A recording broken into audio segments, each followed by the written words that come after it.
Good morning, everyone. This is Amal Said, one of the liaisons at the Family Resource Center with FCPS Schools. We are so happy to have you today attending our webinar, Protecting Kids Against Digital Exploitation, Keeping Kids Safe Online. This webinar today is offered jointly between Fairfax County Public Schools and Fairfax County Police Department, the Department of Justice, and the National Center of Missing and Exploited Children.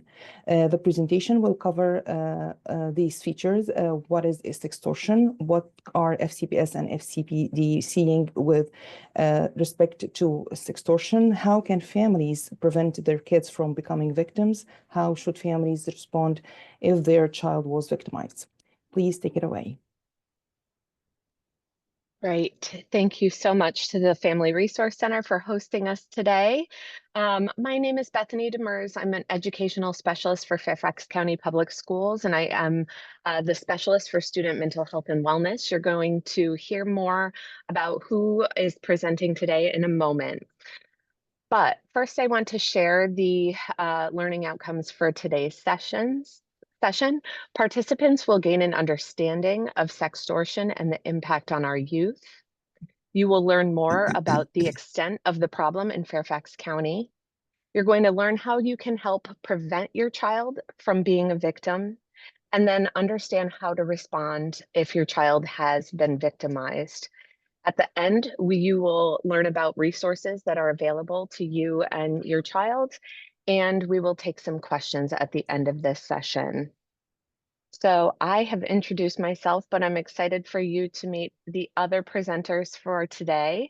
And I have learned a lot from this whole group, and I know you will too. So I'm really excited about this. I'm going to turn it over to Kristen to start us out. Thank you, Bethany. Good morning. My name is Kristen Best. I am a principal director at the Department of Homeland Security Office of Strategy, Policy, and Plans on our Counter Transnational Organized Crime team. And within our office, we write the policy for the operational missions of the Department of Homeland Security, one of which is crimes of exploitation and protecting victims. Thank you. Oh, Brett. Good morning, everybody. I am Brett Choice. I am the School Resource Officer Supervisor, and I liaison with the FCPS Intervention and Prevention Specialists. Great, thank you. Ross.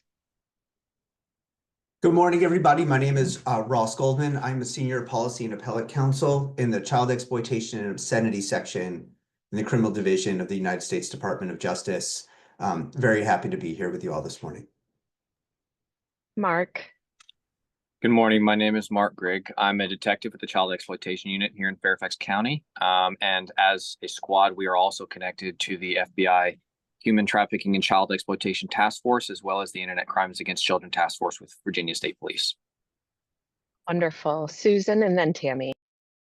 Hi, thank you all for being here. I'm Susan Kennedy, Director of Community Engagement at the National Center for Missing and Exploited Children. And my name is Tammy Sisk, and I'm an Educational Technology Specialist here in Fairfax County Public Schools.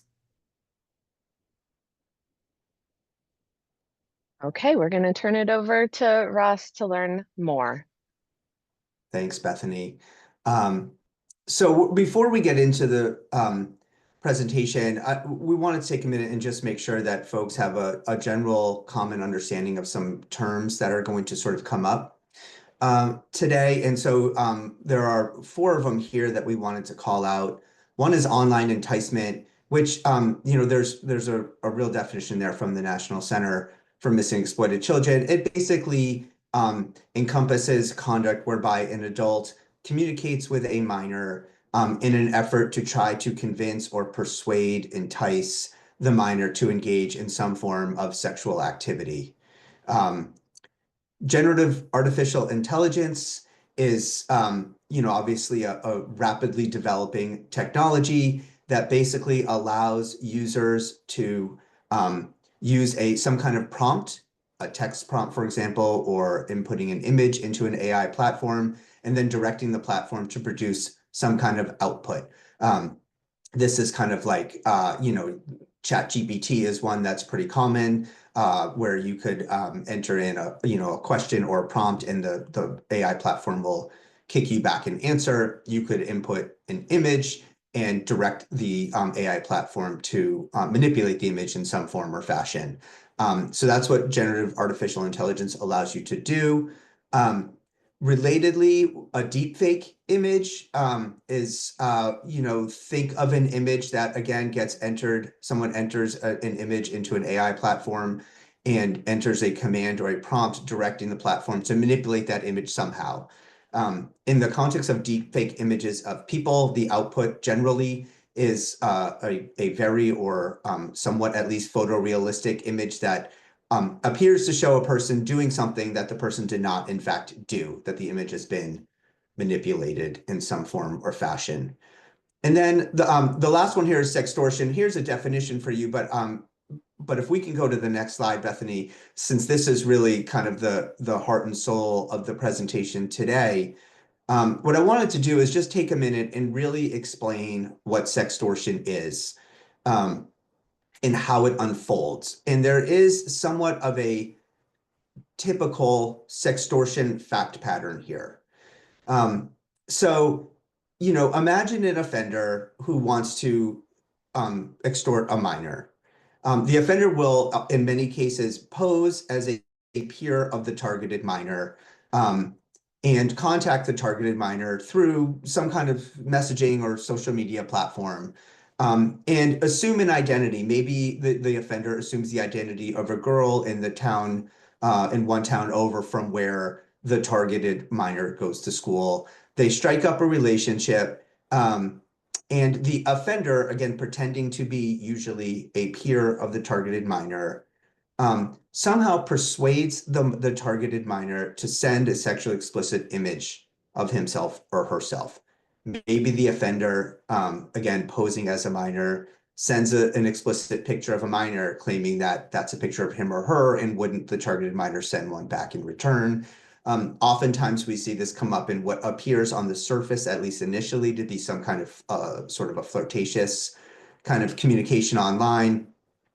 When the targeted minor sends the sexually explicit image, though, everything switches on a dime, and the offender reveals himself to be not a peer of the targeted minor, but instead someone who is demanding that the victim send money to the offender or send additional imagery to the offender or something else, on threat that if the targeted minor does not comply, the offender will then widely distribute the image to all of the victim's, social media contacts, or to the victim's parents or school community or athletic coach or whatever it may be.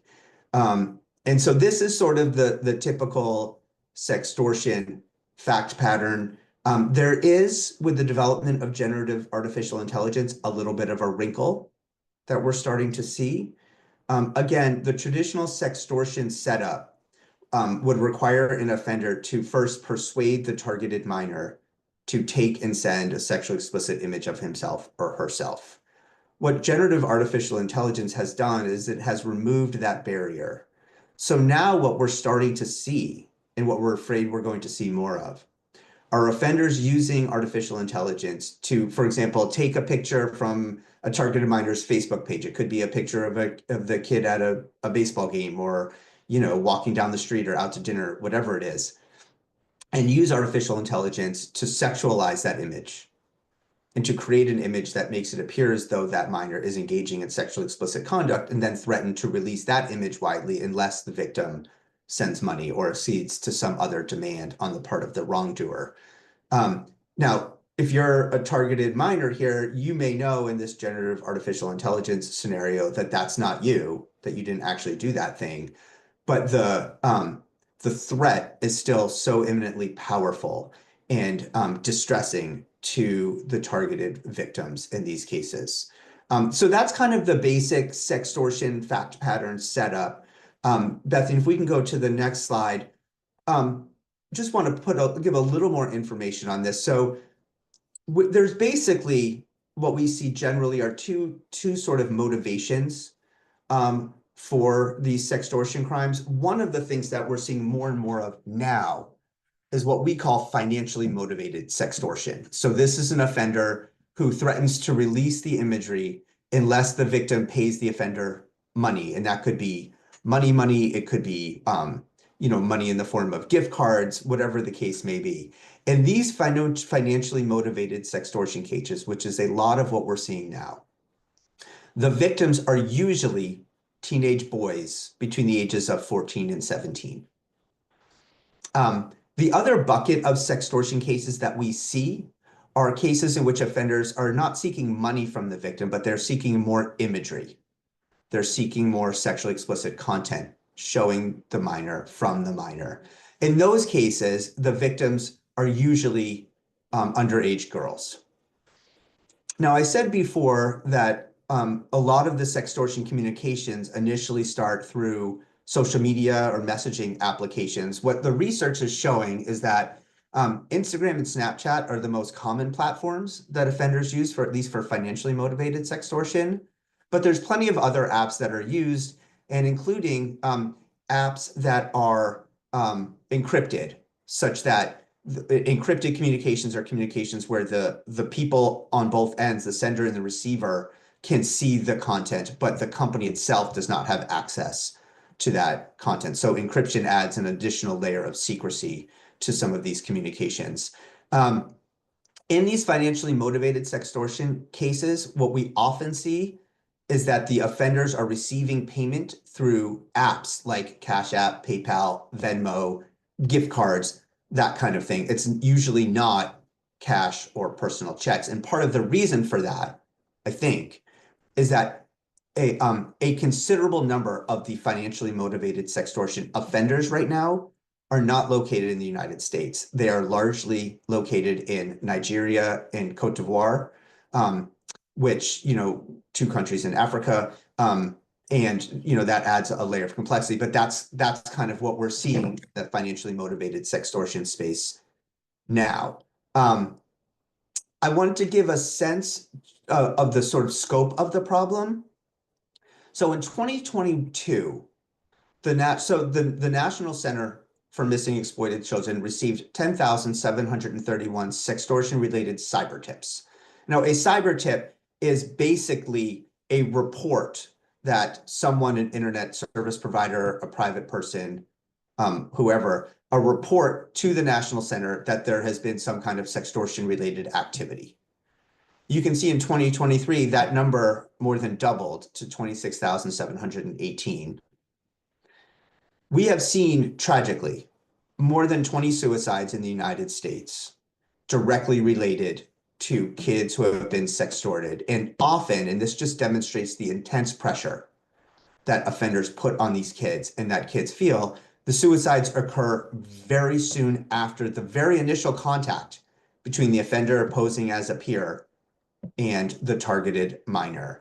And again, it just shows the intense stress and pressure and shame and embarrassment and fear that these kids suffer at the hands of these sextortion offenders.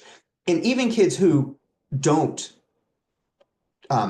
commit suicide, we know that many of them suffer severe emotional and psychological trauma as a result of having been victimized in this way. So that's kind of an overview of the crime, what we're seeing, the way it manifests, some statistics and a sense of just how bad it is. I would end my part of the presentation this morning by calling this report co-produced by the nonprofit organization Thorn and the National Center for Missing Exploited Children on trends in financial sextortion. This was published in June 2024. This report, the hyperlink is there at the bottom, gives a thorough overview backed by data of what NGOs and others are seeing with respect to sextortion offenses right now. So with that, I will stop my part of the presentation now and pass this back to Bethany for the next speaker. Thank you so much, Ross. That was a helpful overview. And to kind of zoom in on what this looks like in Fairfax County, we are going to turn this over to Detective Greg. Good morning, everybody. So as I said, I'm a detective here with Fairfax County. I work in our child exploitation unit. And basically what we investigate are any crimes involving child sexual abuse material, or legally known as child pornography, which would encompass sextortion. We also investigate what's called solicitation of minors, which is chatting with minors online about sexually explicit conduct and other things of similar nature. We have now 7 detectives, 1 supervisor here in Fairfax that are specifically dedicated to this particular crime set. And as 7 detectives, we work around 1,500 cases a year. So I say that to say this: one, that the unfortunate reality is that child sexual exploitation online is very common. The second reason I say that is because people who are victims of this are not alone. They are one of, unfortunately, many. Third, I just want to say that so you understand that we have people who are specialized in this, who dedicate their time and resources and the resources of the department to ensure that children are safe, and that we hold offenders accountable for this kind of conduct. And lastly, I ask that you, if heaven forbid, any of your children become involved in this particular type of crime set as victims, understand that we are working on it and give us a little bit of grace. There are a lot of children, unfortunately, that we are having to tend to. As was previously mentioned, there are a couple of different types of sexual extortion. It's listed here as relationship, financial, or sexual. More simply, we can break it down into financial and sexually motivated. Financial sextortion, as was previously explained very clearly and very well, is when there's a demand of money or something of monetary value, such as gift cards, in return for not distributing sexually explicit images of the child. Those, as he also said, are, and in Fairfax, it is the same. The overwhelming majority of offenders in those cases are not located in the United States, most often Nigeria, Ivory Coast, in some cases, Philippines. There are other styles of sexual extortion. Some of them resolve from other countries, but generally speaking, financially motivated sextortion is involving international offenders. The unfortunate reality of those cases is that there's very little that we as the Fairfax County Police Department can do other than refer those to federal entities and attempt to destroy the accounts, contain the pictures, and mitigate risk and damages, provide services to children. The money is very unlikely to come back, so it kind of is what it is, just due to the nature of the fact that the offenders are located elsewhere. The sexually motivated sextortion is something that I wanted to touch on a little bit here, because it's a completely different animal. You have to understand that when a person is motivated to be offending against children as a result of a sexual interest, you're dealing with a predator, not a scammer, right? That's the easiest way to put that. And those types of cases need to be taken very, very seriously. They need to be reported quickly. They need to be reported and handled properly, not only by family, by schools, by law enforcement, but by victims and by things like that, right? Which is why this kind of training is so important. So those are kind of the types of sextortion that we are seeing here in Fairfax, and we're seeing them in large volume. I would say the overwhelming majority of cases, luckily or unluckily, I suppose, is financially motivated sextortion, which is, I would say, the lesser of two evils when compared against sexually motivated sextortion. So that's kind of a high-level overview of what we're dealing with here in Fairfax County and in our local communities. Thank you so much, Detective. As we're transitioning to learn more about a real life example, one thing I keep hearing and I want to emphasize is that although there's some shame and embarrassment at times related to reporting any of these crimes, what I am hearing is that you're all referring to the young people that have been involved in this as victims, right? And so it's super important that we are being mindful of the fact that young people are being taken advantage of and manipulated, and they are victims in this situation. So I'm just hearing a lot of support for our young people, and we'll talk about those resources later on. So next, we're going to turn this over to Kristen Best, and she's going to share kind of what this looks like in real life. Thanks, Bethany. So we were made aware of a financial sextortion situation just a few weeks ago with a 16-year-old boy in another state. And it started very innocently. He accepted a friend request on Snapchat. It was a picture of a very attractive young lady. They started talking, chatting, and within a few hours, she requested to just share a headshot. She sent over a picture just of her face and asked that he do the same, which he did. Very shortly after, she turned the conversation sexual and asked if he would send some naked images of himself. He declined. And shortly after that, she sent him a photo of his head, but on a naked body. She blurred out the genital area, but began threatening him and saying, "I'm going to share this imagery." He started responding, saying, "That isn't me. I don't know why you're doing this." Very similar reactions of shock and distress.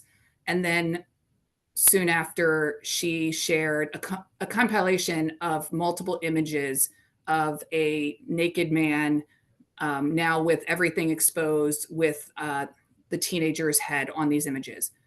She then threatened to share this with the FBI, with the BBC, saying, "You are an abuser of children. I'm going to report you." At this point, he said, "I know what you're doing." He said, I know what you're trying to do. I should caveat, she said, "Send me money. Send me money and I won't share these images." At that point, when he started pushing back and saying, "I know what you're doing. I've learned about this," this person called him. So on Snapchat, there is the ability, similar to other apps, to call after you've accepted a friend request. This was new for our department. We hadn't heard very much, if anything, about offenders actually then calling to threaten. And so this was incredibly distressing to this teenager. And he answered the call.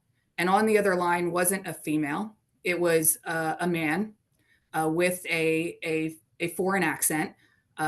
We believe, similar to what Ross said earlier, we believe it came out of Cote d'Ivoire in the Ivory Coast, and he started yelling and threatening this teenager, saying, you will pay me money."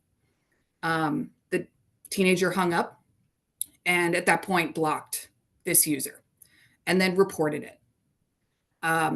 He reported it to not his parent, to a trusted relative who knows about these crimes, and he saved everything. He saved the conversations, saved the images, and they worked together to talk to his parents because he was embarrassed. And like Bethany said, these are victims, and he was very embarrassed about what happened.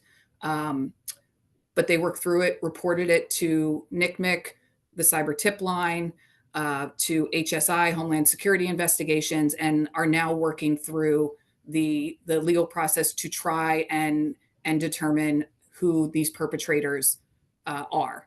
And their biggest concern was that it could happen to others. He never paid. I do not have an update on whether or not he's ever heard back, but I will close with, this happened in a number of hours. It went from very innocent to just sharing a headshot to a threat to a call. And fortunately, he was educated and he knew what to do and he knew what was happening. And so he he is safe, and hopefully we will be able to find the guys that did this. Thank you. Thank you so much, Kristen, for sharing kind of how that plays out in real time and what that might look like for a young person. I appreciate that you were able to share that information.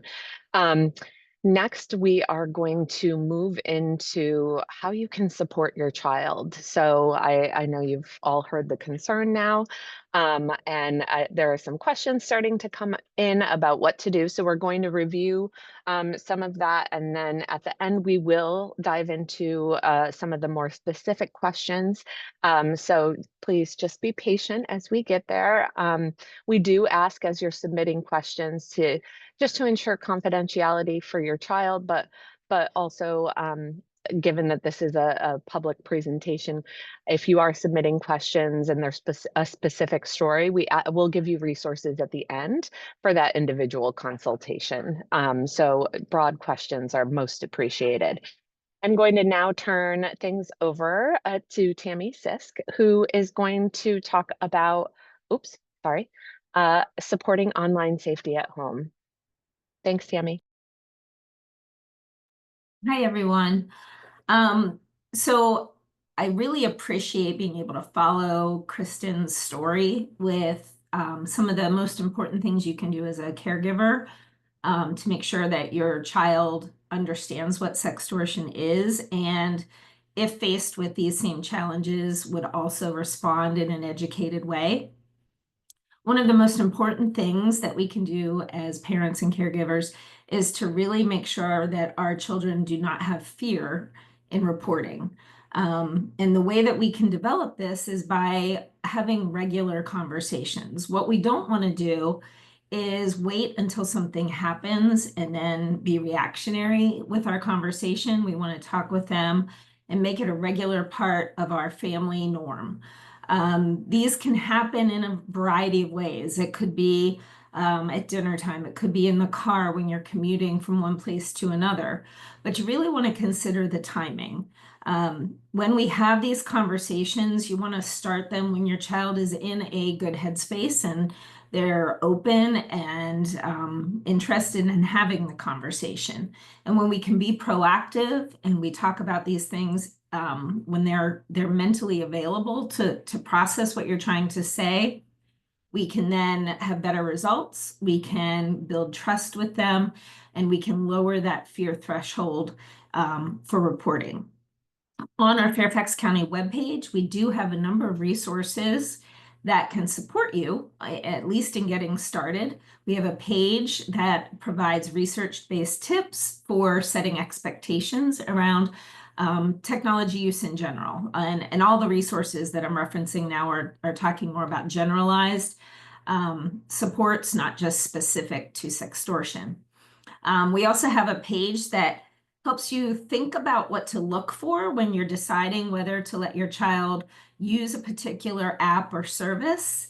And there's some tips there for things that you should be considering, as well as resources that you can go to learn about tools like Instagram or Snapchat or some of the other tools that your child might want to use. We often refer people to Common Sense Education for their app reviews. And in terms of gaming, many of which now have a social component to them, we look to the Entertainment Software Ratings Board so that you can learn about what's possible inside of those games and apps. And then lastly, we do encourage the use of parental controls. Keep in mind that these are scaffolds. This is not spying on your child unless you're doing it covertly. So be transparent and explain why you're using the parental controls, because really compare this to how you raise your child to learn how to cross the street or ride a bike. You would not, just put them on those in that environment without a lot of guidance and support and practice before you send them out independently. And the online world is a reflection of the real world. So we need to be as intentional with our teaching and modeling in the online space as we do in the physical space. So I'll turn it now back to, I believe, Susan for the next part. Yes, thank you, Tammy. I really appreciate, I think all those are excellent basic online safety tips and things that all of us as parents should be doing.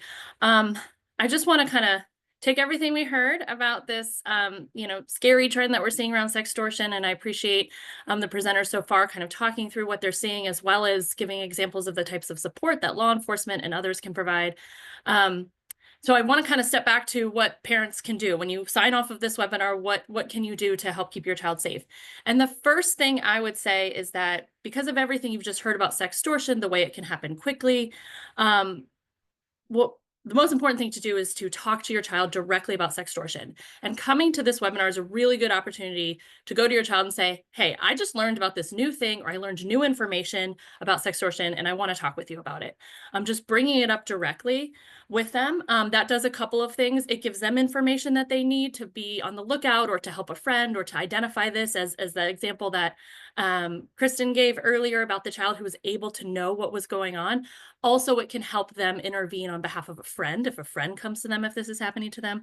So 3 messages I think are most important for parents to give children, teenagers about sextortion. Number 1 is to say directly and reinforce that you will help them. I will help you. If something like this happens to you or a friend, I'm here to support you, and you can wake me up if you need to. Because as we heard earlier from some of the presenters, this crime can move very quickly. And one thing that some of these offenders do is they do it at night. So it'll be 10, 11 o'clock at night, and we don't want our children to feel like they have to handle it because it's late at night. I will help you if this happens to you. I will try and help one of your friends if this happens to them. If you need me, call me, wake me up, whatever you need to do. The second message I think that Detective Grigg already brought up is very important, to let children know this is a thing. Sextortion is a thing, unfortunately, that happens to a lot of children. So if this is happening to you, you're not alone. There are people here in Fairfax County Public Schools, in the Fairfax County Police Department, nationally at the Department of Justice, at the National Center for Missing and Exploited Children, who can help. What we hear a lot from survivors and from children struggling with this crime is they don't know that it happens to other people. They have no idea that law enforcement can help them. They don't know that there are these specialized individuals, professionals who focus on these issues and can help, and that there are tools on the technology side that the National Center and others can utilize to find this content, to help get it down, to help it stop circulating. Most people don't know that that's a possibility. We're stuck with this old internet safety messaging that says once a photo is online, it's out there forever. And we want to move away from that and let people know there are actually tools that we can use to identify these images on the internet and get platforms to take them down. So that's really an important message. And then the third one is just to reinforce for kids, like, I want you to come to me about this stuff, but I also realize that sometimes you're not going to want to talk to me as your mother, as your parent, as your guardian. And so there are other people you can go to. And if you don't want to come to me, that's okay. You can talk to someone at school. You could call the police yourself and get some help. You can contact the National Center for Missing and Exploited Children, and you'll see on the slide, and we're going to talk later about some of the ways that youth can get in contact with us directly, but also identify family, friends, other family members, friends, if they're connected to a therapist, if their doctor. There are other people that you can go to if you ever have a problem like this and you're not comfortable talking to me. That's okay. And then you can also follow up with those people who you identified, grandma, aunt, uncle, coach, and just let them know, hey, you and my kid, I know you have a good relationship, and I told them that they could come to you if something happens. And maybe even mention sextortion as an example of something that you've told them, my kid can come to you, and I want you to have this information as well. Susan, I know you're still presenting. Can you just slow down a little bit, because we have some interpretation occurring? Thank you. Yes, I'm a very fast talker. I wrote on my page slow. I'm trying, but I will try harder to go slowly. Thank you. So I'll just to help the interpreters and probably other people who are struggling with how quickly I talk, let me reinforce number 1. I want parents to go home, talk to your kids about sextortion, teach them a little bit about what you learned, and tell them that you will help them, that you will help them in the middle of the night if you need to, and that you will help their friends if they're going through this. Number 2, let them know there are people, professionals who can help as well. We are very lucky in Fairfax County that our school system and our police department are so victim-centered, have taken the time and invested in supporting children who are going through things online with their images circulating. And there is help. There's even help to get pictures off the internet if that's something you're worried about. So don't struggle with these things yourself. There is help out there. And thirdly, tell your children that you want them to come to you, but if they don't want to come to you, that's okay too. There are other people they can go to for help. They can talk to the National Center for Missing and Exploited Children. They can call the police themselves. They can talk to their school counselor, their teacher, family and friends. So they have other areas of support if they're not going to come to you, but also that you want to be available. And then lastly, we're going to talk more about the reporting and places to go if this does happen to your children. But I also want to recommend that you go to the cybertipline.org with your child. The page has a lot of information, frequently asked questions, kind of walking through what happened. If you make a report and just show your child that page, it has a lot of information. Again, we know this crime, it's very difficult to come forward. I think any of us would have trouble telling someone else that we were worried about our explicit naked imagery on the internet. Children are no different. So show them these resource pages so that they can go and get this information themselves if they need to or want to. Okay, now I'm ready to move on. And then, so all of that was about sextortion. I think it's important to also kind of back up the conversation as Tammy was talking about, in ways that we can have conversations with our kids about healthy relationships, sexual development. And importantly for this conversation, we need to link those conversations to online digital interactions as well. So talking about peer pressure, talking about your own personal boundaries, and use examples of ways that kids use the internet to have these relationships, which sometimes includes sharing explicit imagery of themselves with a peer, with a romantic interest, right? Talk about that. Talk about with your child, what are their boundaries around that behavior? What do they think about it? How do they understand the risks? Just as we would talk about any other sexual activity or relationship activity. I think it's really important to include in those conversations, not just thinking, what if my child is a victim, or helping my child not be a victim, but to also have conversations about how they can be respectful community members. So talk to them about circulating imagery. If you receive an image of a peer, a naked image of a peer, what's the appropriate response? It is not to forward it to someone else. That is never okay. Also, bullying, harassing, teasing other kids about their imagery, don't do that either. And let's talk directly to our kids about that. Very few of us do. So that's important as well. And I think calling back to what Ross was saying in the very beginning, what we see with sextortion is it causes a lot of distress because children are they feel very ashamed about that imagery circulating. They're very embarrassed about it circulating. Understandable. I would feel that way as well. And so what we can say to our kids, though, is that you have the power here in Fairfax County to create a school environment where every time a nude image of a child is circulating, everyone who receives it deletes it, doesn't give that child a hard time, doesn't tease them, doesn't recirculate it. And what we understand about sextortion is that these offenders are weaponizing the shame that these kids feel when their image is circulating. They are using that shame to get money, to get more content, whatever their motivation is. And that is a weapon. The only way we can take that weapon away is by how we treat each other when this imagery is circulating. So that is a really important conversation to have with your child as well.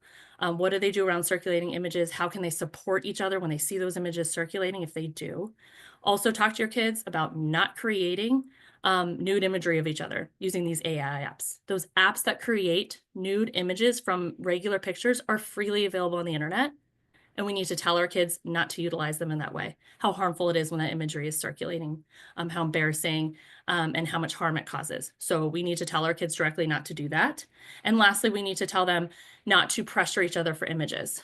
So asking people for this imagery, pressuring them when they don't want to do it, that behavior is not okay either. And we need to say that directly to our children and have those conversations in conjunction, as Tammy was saying, not one sit down talk, but everyday conversations, just pulling in that digital side of relationships that is a little different for kids growing up than was for many of us growing up, but pulling in those pieces that are really about how all of this works now in the digital age with the internet. I would say too that we have a unique opportunity here to educate our kids. AI is so new. And the ways generative AI is used is so new that many of our kids aren't aware yet and say and own that they don't know everything about this technology yet. So we really have an opportunity to step into that space with our kids. And we can go and throw it back to you, Bethany, to talk about some warning signs. Great. So Susan and I are going to kind of bounce back and forth a little bit. Let me change slides. So we want to talk about when you might know that you are worried about your child. I jumped ahead too quickly. Sorry. I am going to talk more generally about paying attention to broad warning signs that your child might need help. And then Susan's going to share some more of those specifics related to sextortion, because as a parent, it's not your job to know, oh, this is a warning sign of this behavior or this behavior. You just need to know to pay attention to when you might be worried and then get help for your child. So we're going to talk about warning signs in general that might cause some concern. I always start by talking about watching for those changes in behavior in 4 different categories. So your child's behaviors. Is your child becoming increasingly secretive, for example? So it is typical and normal for adolescents as they grow up to want more privacy, but secret behavior is very different and can be cause for concern. You might be looking at behaviors such as substance use.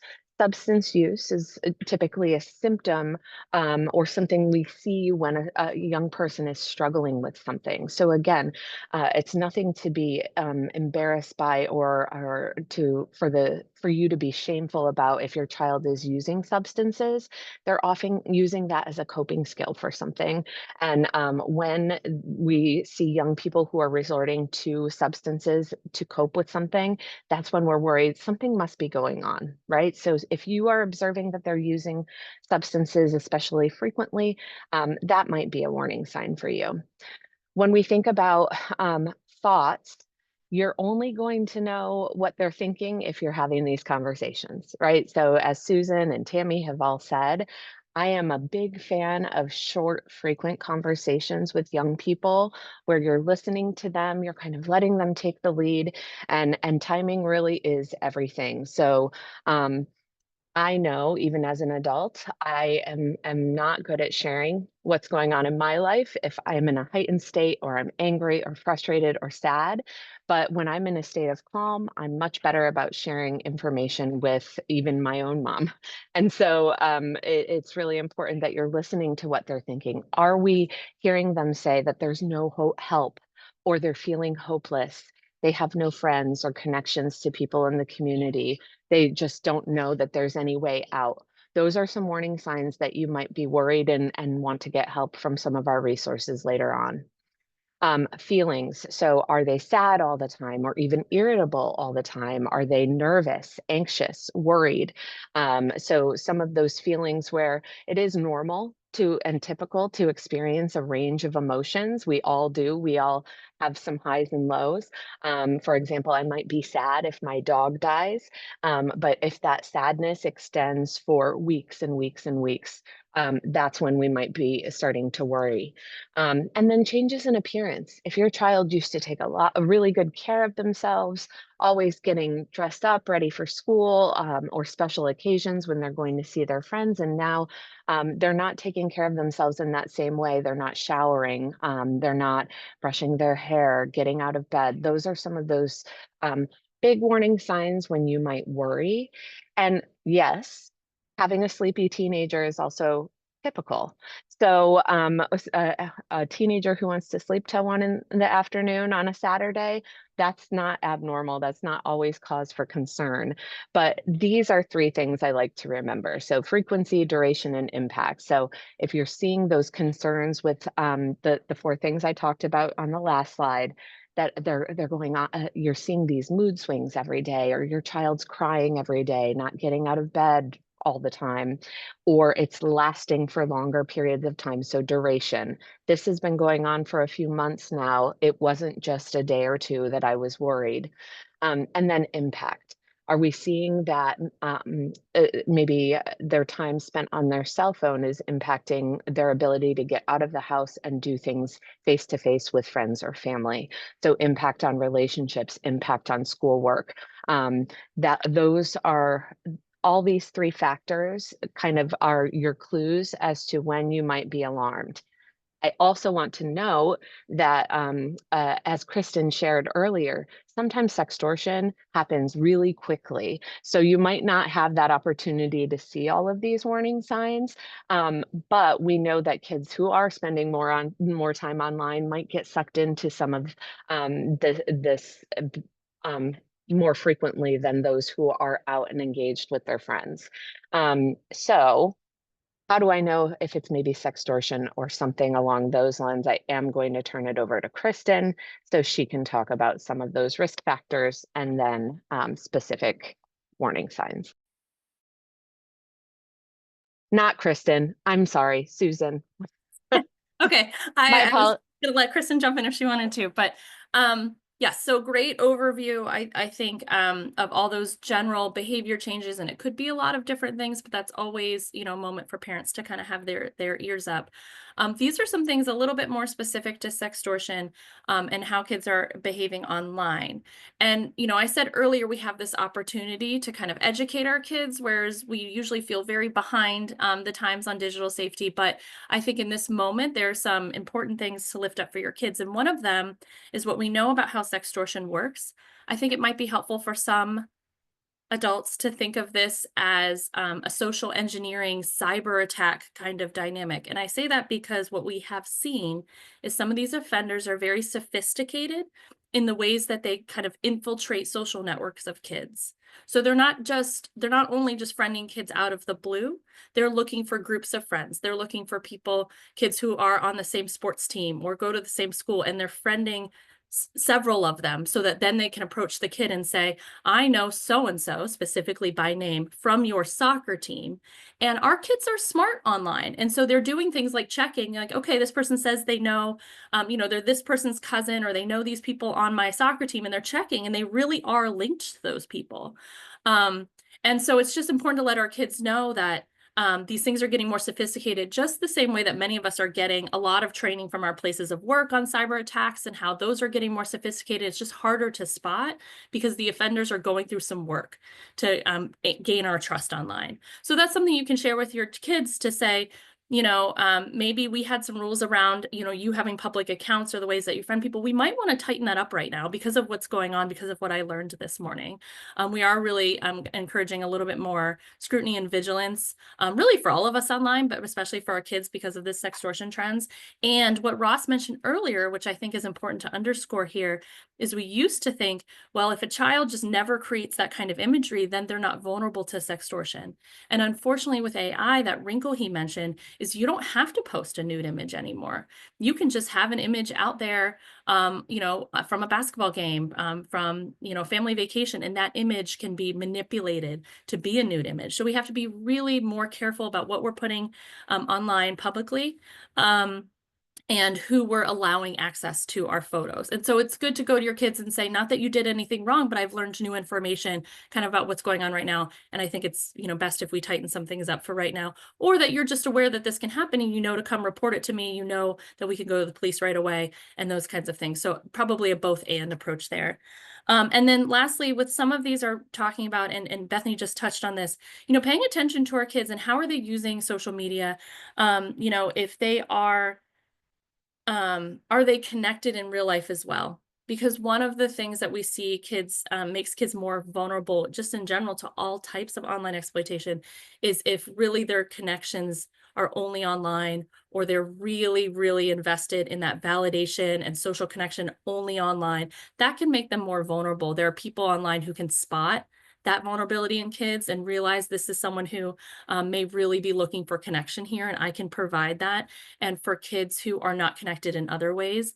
So I would say that's a big kind of warning sign to keep an eye out for, and maybe engage with a school counselor or someone else for some support. If you're really seeing that your kid is really narrowed in on social media and doesn't have a lot of connections outside of that, that's really something to explore as well, that we know makes kids vulnerable to sextortion as well as other types of online issues. So we can move on to a little bit more sextortion specifically on the next slide. And I'll definitely pull in, I would love to tag team this with Detective Greg as well, so he can speak a little bit to Fairfax County. But just from our perspective at the National Center, here are some of those really specific behaviors or things to watch for. I'd say with financial sextortion, the number one thing is asking for money going missing. If your child has their own bank account or credit card or something like that they're able to use, really keeping an eye on those transactions. And if they're not able to explain what that money was for, why they were buying that gift card, what they did with it, that's something to explore more with them, because that's these financially motivated offenders. What they're able to do is convince kids, go buy a gift card, transfer me money, that kind of thing. So really keeping an eye on those transactions and just making sure you have a clear idea of what your kids are spending money on, and where that money is going. And then things like this, the disproportionately upset when they can't get online. Teenagers like to be online. We all like to be online.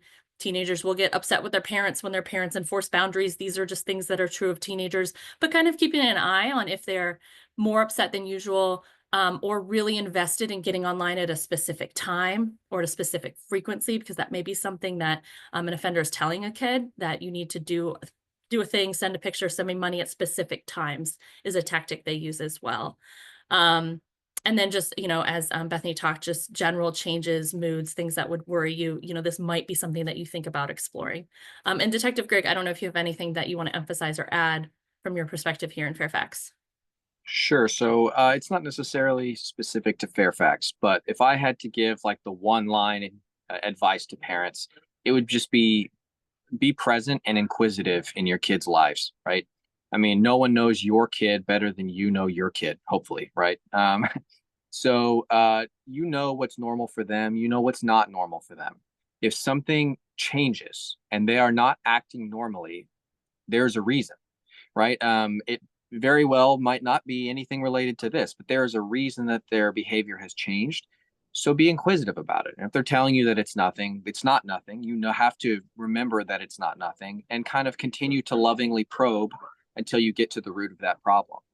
These are some particular indicators that might be specific to sextortion or even maybe more online exploitation, but kind of having that frame of reference of something is up with my kid. I'm going to get to the bottom of it. And having that open dialogue is going to help you to do that quicker. So if you've done that groundwork, it'll be much easier. Okay. And then just to move, so these are some of the red flags. It's helpful to talk about some of the common barriers to reporting in the next slide. Because it's Detective Greg was just talking about, sometimes you can tell something's wrong, but the child's very hesitant to tell you that this is what it is or what's going on. And again, that's a very valid response to having a crime like this happen to you. And a lot of, again, the offenders are capitalizing on that. They're telling kids, that they're going to be in trouble if they report. They're going to tell them that no one can help them. So it's just really important to keep in mind, as to a reason to keep probing, that knowing that there are these barriers to reporting this, and also just validating and supporting your kid.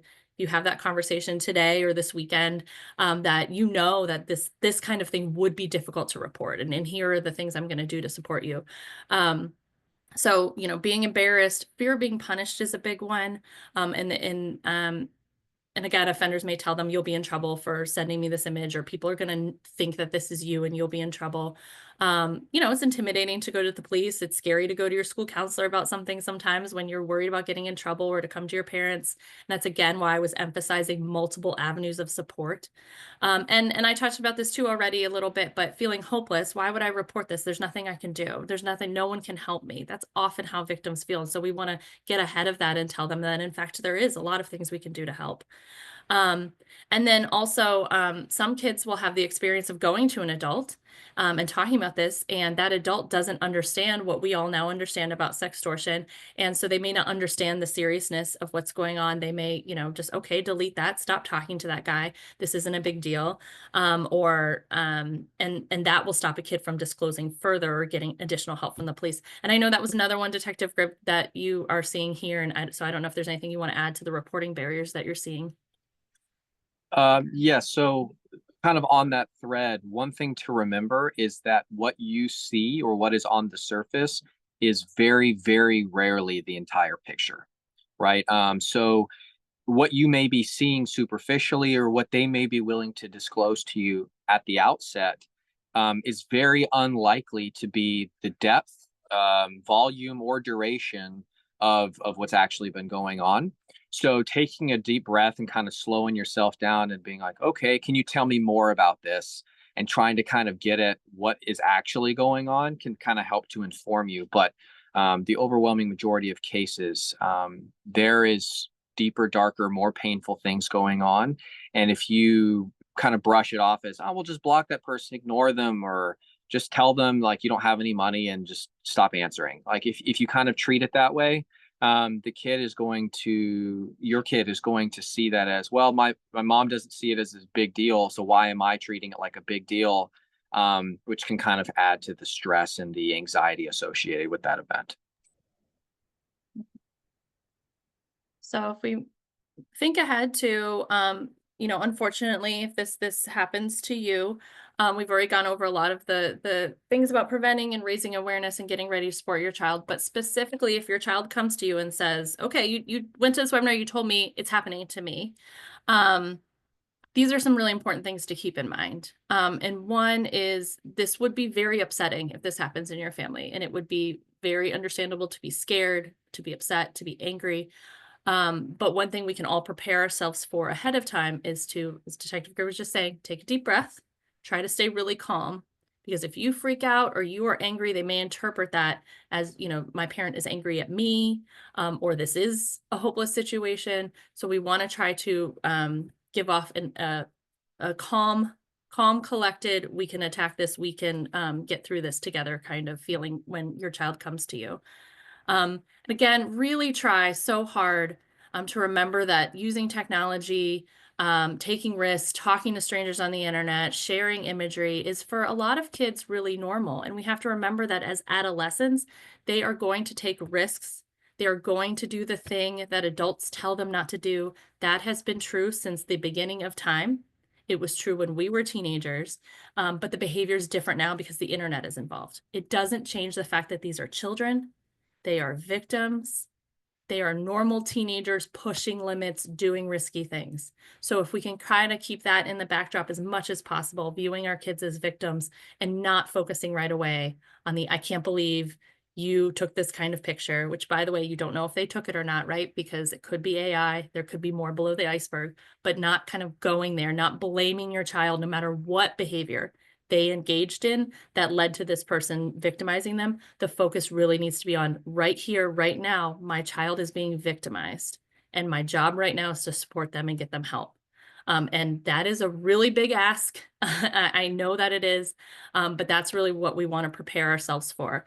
Again, just keep in mind, this blackmailer is taking advantage of my child. They are being victimized. And what we need to do moving forward is figure out all the ways we can support this kid, get them help with what they're going through right now. Very big ask, but that is one of the biggest takeaways I think all of us would like for everyone to have from this. And then we can move on. So once you've calmly responded to your child, reassured them that you're here to help them, there are lots of resources you can reach out to for support. I'm going to start with the National Center for Missing and Exploited Children and then pass it back to Detective Grigg to talk about Fairfax County. But I do want parents to know that 24 hours a day, 7 days a week, you can call the National Center. A human will answer that phone call and can connect you to people who are specialized in dealing with these types of cases. They're the people who take those cyber tip line reports, pass them off to law enforcement. We have people who are specially trained counselors to provide emotional support to you as the parent, to the child as well. They can assist you right away. You can email gethelp@nicmec.org. Again, tell your child they can email gethelp@nicmec.org. A person will respond to them. We can go back and forth over email. We can hop on the phone just to talk through, yes, this is what's happening. You're not alone. There are lots of things that we can do. Reporting to the cyber tip line, you've heard it many times. It's a very important resource. When you report to the cyber tip line, our analysts will look at your report. We will make it available to law enforcement. So we'll be able to tell, you'll give us your information in that cyber tip line report. We'll be able to kick it back to the Fairfax County Police Department. And through that cyber tip line report, we can also offer emotional support. If you provide your information, which you don't have to do, but if you provide your information in that cyber tip line report, we can get back in touch with you to provide emotional support, connections to resources. But importantly, making that cyber tip line report allows us to help get that content identified and removed from the internet.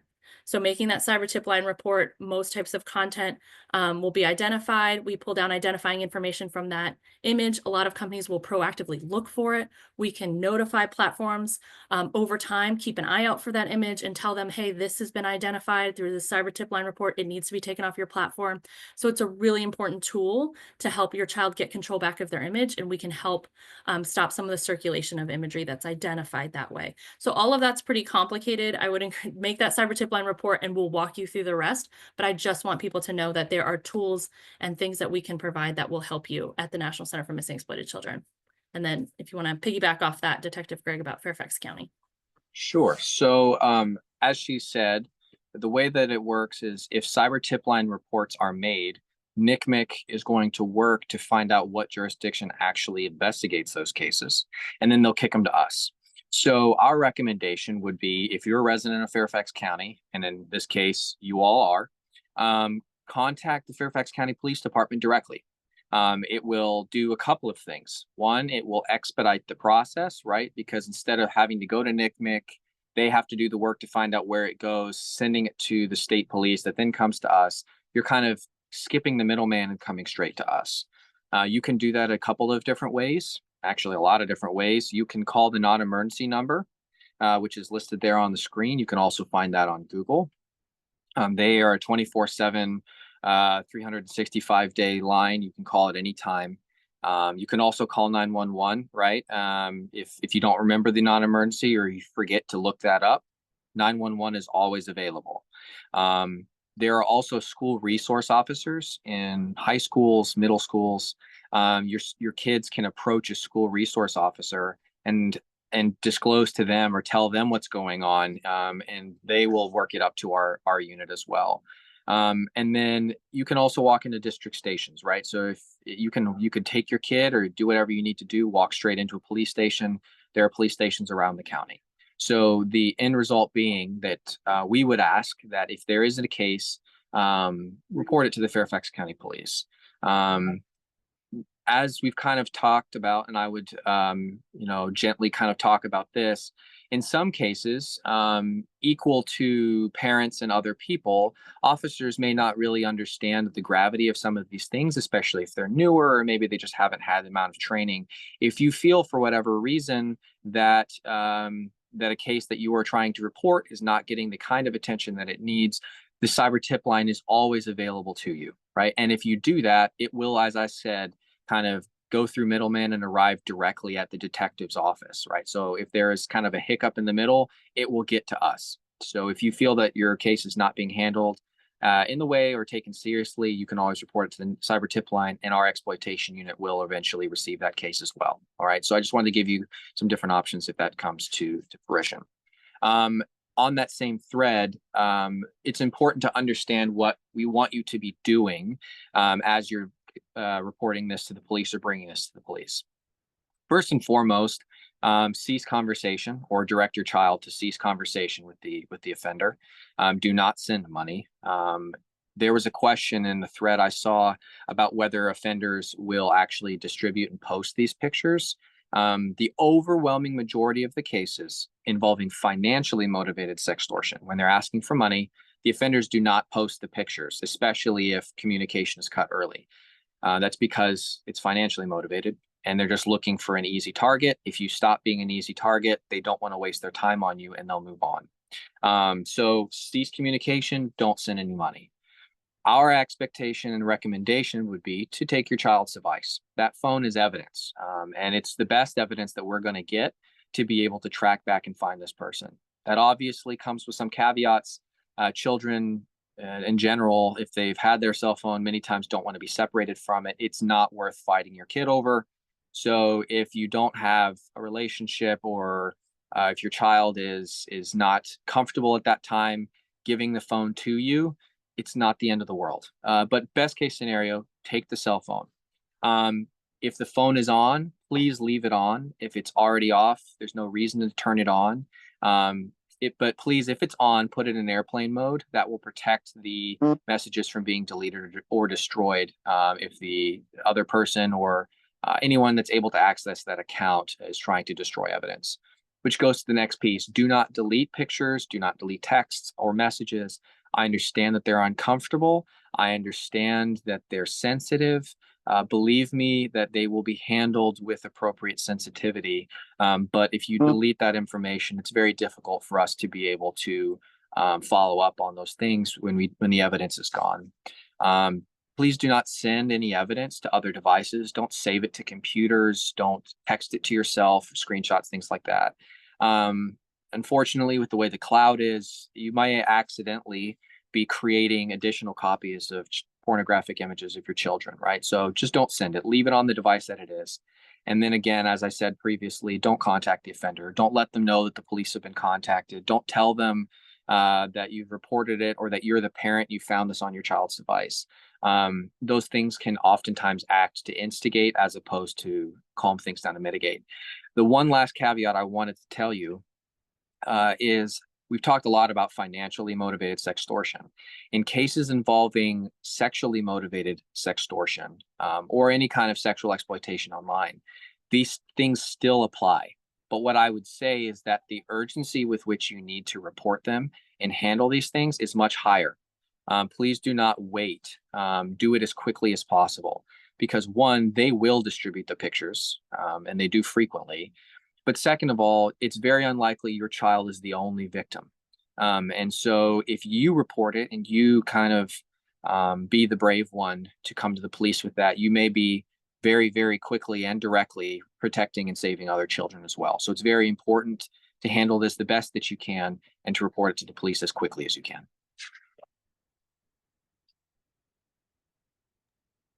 All right, we're getting close to the end. We're just going to highlight a few resources. I'm going to let Susan go ahead.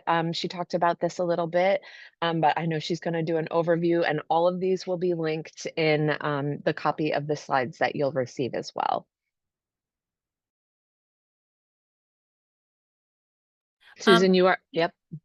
So just quickly, Take It Down is a service that we started recently to give an option to people who are not able, willing to report to the police or to the cyber tip line. Take It Down is an anonymous service where someone, a child or an adult who has an image when they were a child that is explicit can report it here. We don't get your contact information. We just pull down identifying information from that image that we can then share with platforms. And they can look for that image and flag it if they find it on their platform. So I always want to recommend going to the police, going to the cyber tip line. The services and the help we can offer are much greater than with Take It Down, but this is a really good resource to share directly with kids and teenagers as an option if they're not able to report, or if you, for some reason, if you don't want to go to the police with this stuff, we know it's very private. This is another option where you can have an opportunity to report this content to platforms and get it flagged and taken down. So Take It Down is a really good resource to share with your kids. We have a plethora of resources on our website. I'm not going to go through all of these, but just to let you know, there are videos. Video you could tell your kid, you know, go watch this. There's a video called It's Called Sextortion for middle and high school students. We'll show kids going through the scenario. And then, you know, you can say, let's talk about it while we drive to soccer practice tonight, what you heard in that video. There's talking points. There's literally these are questions you can use to talk to your kid. I saw some questions about how young we should be talking to kids about this. I recommend talking about digital safety and body safety with young kids and relate it to online, just as you do other conversations. Sextortion specifically, we do have resources for elementary school. And we said earlier, a lot of victims are 14 to 17. We have seen victims as young as 10. So it's a worthwhile conversation, direct conversation to have with kids in elementary school.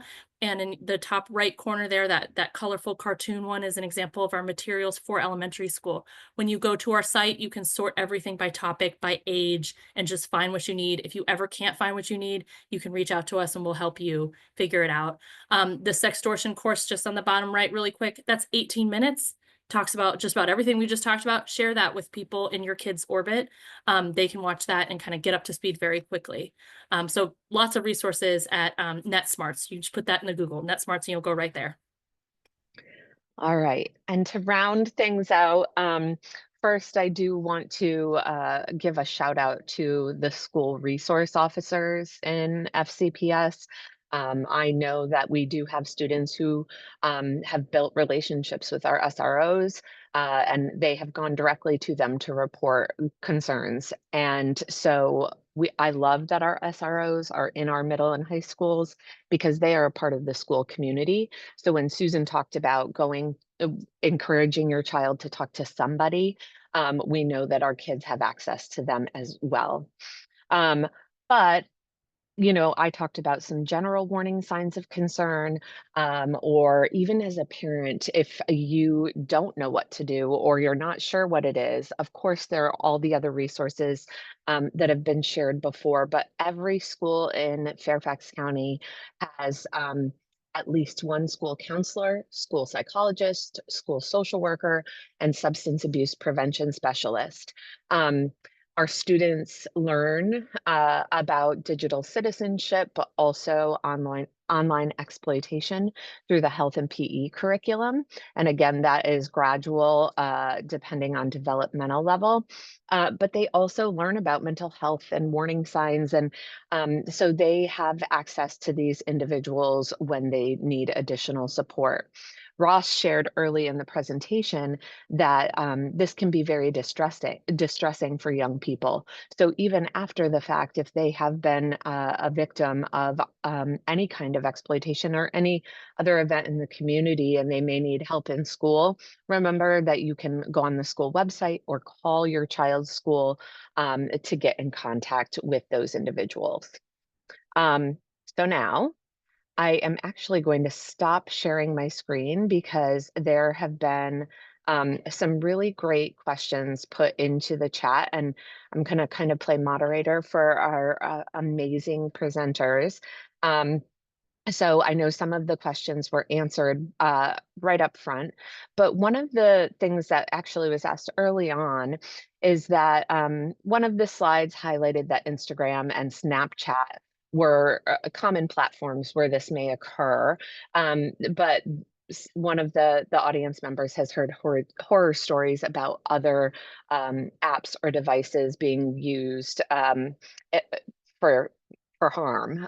Can anyone speak to that? And is it isolated to Snapchat and Instagram, or do we see this across other platforms? I can jump in on that, Bethany. It's a great question.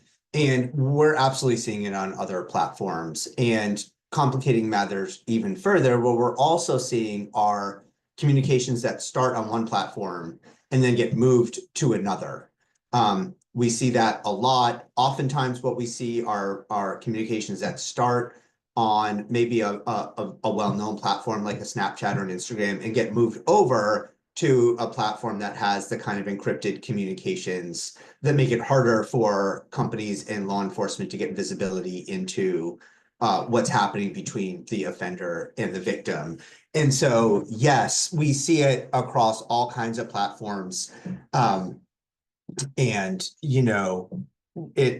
it complicates things, and it really requires, I think, to echo, the message that Susan and others put forward today, some real sort of like effort on the part of adults who are in positions of trust and responsibility for kids to make themselves aware of how these platforms operate, what the risks are, and to make sure that you have the kinds of conversations and that utilize the parent protection kind of technologies that are out there to do the best that we all can to sort of help keep our kids safe. If I might chime in. Oh, yes, please. Sorry.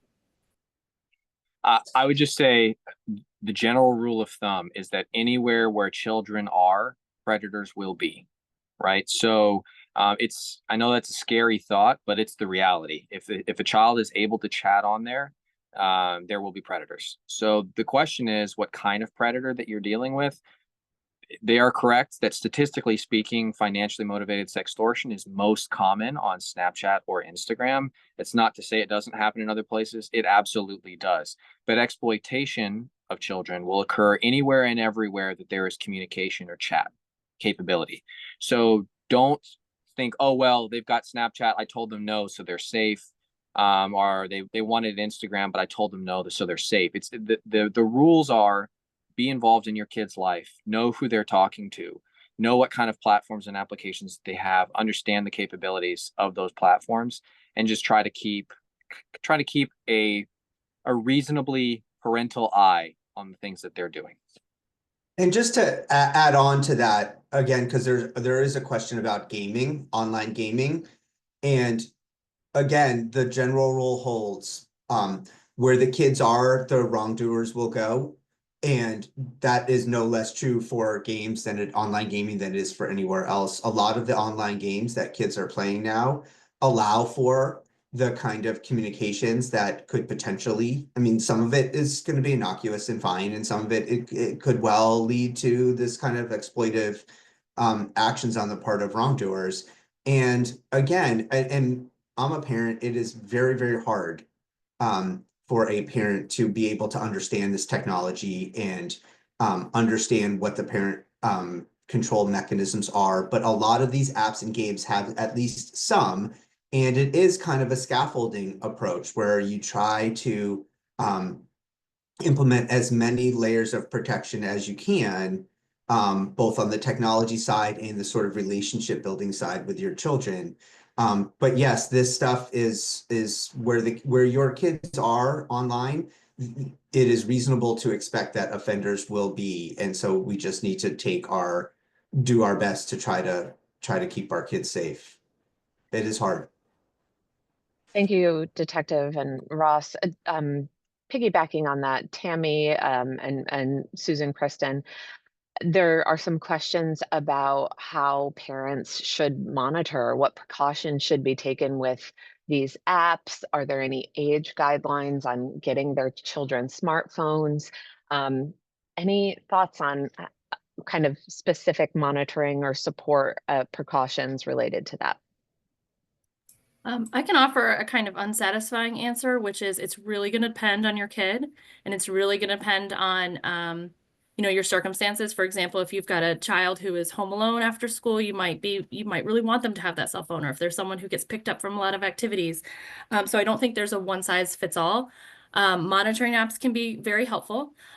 Certainly want to do all the parental controls you can, but nothing will get you out of these conversations, I think, is the most important point.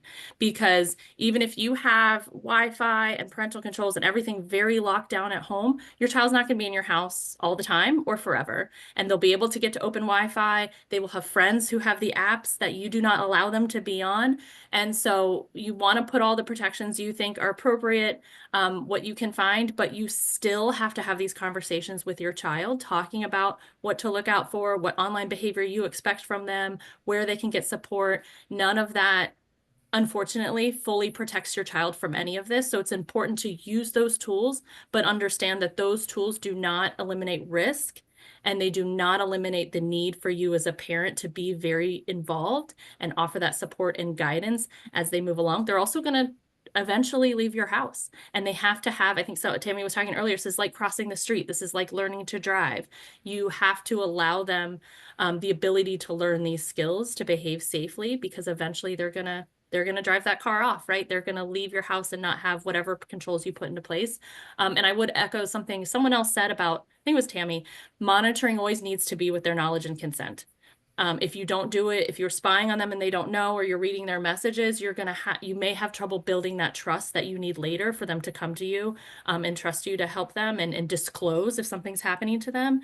So we do want to recommend monitoring with their knowledge and kind of side by side your kid, rather than trying to have this mentality of like, I'm going to check the phone and find things that are happening to my child. You need to build that relationship with your child around their online life. And there's not really a way to get out of that, unfortunately. Now, I'll add one more thought on top of everything that Susan just shared. An analogy I like to use is a rubber band. So when you're beginning to allow your student to get online, or they're first getting a phone, you want to keep things tight and very explicit around the expectations and what they're permitted to do. And as they show more maturity and you've had conversations and you're feeling like, I think my child is understanding, you can loosen those restrictions a little, but you still have to monitor it, because again, they're kids, they're going to, take risks, they're going to make mistakes. and be transparent that you're lessening the restrictions or the controls or the scaffolds. But if they need it, you're the parent, you can tighten that back up again. So just think of parenting as like a rubber band, that you're constantly adapting to the behaviors your child is exhibiting, their level of maturity and decision making, their ability to assess risk and take appropriate actions and choices. It's not something where, you know, they're a certain age and so they get it. Every child is different. So their behaviors and their understandings and their choices should dictate your decision making, because they all need different support. Similarly, as a caregiver or an adult who is around young people a lot, are there ways that I can model healthy online behavior? And should I be careful about posting pictures of the young people in my life online? What should that behavior look like? Anyone can take it. Well, Bethany, I'll jump in here just for the previous question, but then also for your question. I heard recently and have heard this multiple times, this generation, there is no stranger online. And so that's very different for us as parents. Like we recognize the dangers, and we recognize that that person online that I don't know is somebody I don't know. But to this next generation, to our children, they just don't see that. And so really understanding their perspective, I think will really help. And then I also wanted to share, and so like to your question of our behaviors, like I think about when I go on LinkedIn, and am I accepting that request from somebody, or even talking about it at the dinner table of, oh, so-and-so at this company friended me. And now I'm showing that behavior of, well, it's okay, I've never met them. And so even just things that to us, but we know the dangers, to them, it's like, that's natural. That's what mommy did with somebody who friended them for a business purpose. So I think just even those things that we would be doing naturally, they're observing and seeing, but they don't know what we know about the stranger danger online.